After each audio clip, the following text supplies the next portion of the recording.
So 2 days ago, Israel launched a bombing campaign dubbed Operation Protective Edge against Gaza that's still ongoing. But despite the horrors on the ground, the mainstream media seems to only be telling one side of the story. Take a look at this.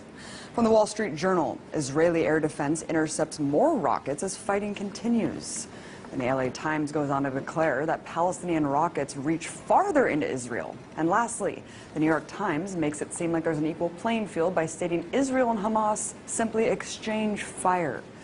Well, I guess I really can't expect more from a media apparatus that essentially works as stenographers for the U.S. government. Let's take a listen to what the issue is being framed by the White House.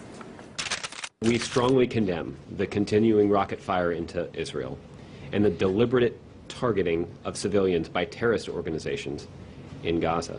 No country can accept rocket fire aimed at civilians, and we support Israel's right to defend itself against these vicious attacks. At the same time, we appreciate the call that Prime Minister Netanyahu himself has made publicly to act responsibly. Wait, what? Acting responsibly? I must be in the twilight zone, because to me, the collective punishment of an entire population is the opposite of responsible. So, what's the reality on the ground? Well, just in the last 24 hours, Israeli forces have conducted airstrikes that have struck 160 sites in Gaza, according to the IDF. In total, 550 sites have been bombed. And considering the fact that Gaza is one of the most densely populated places on Earth, with over 1 million inhabitants, any aerial strike conducted in the region almost certainly means civilian deaths.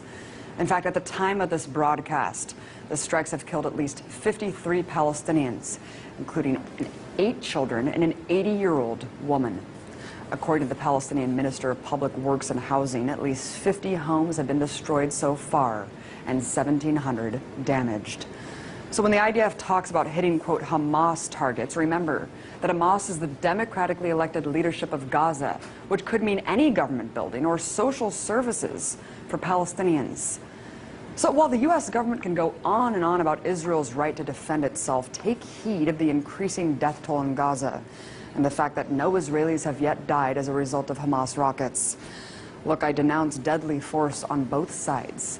But it's important to not frame this as a cycle of violence that's equal. One is the colonizer-oppressor, the other, the colonized oppressed. As IDF General's son Miko Piled said just yesterday on the show, there are 2 choices for Palestinians in occupied territories: to completely surrender or resist. And resistance is what we're seeing now. I'm sick of my Palestinian friends losing their friends and family every time Israel goes on the offense against innocent people living in an open-air prison. So if demolishing homes, conducting mass arrests, and bombing civilians is, quote, responsible, I shudder to think how many people have to die in order to define irresponsible.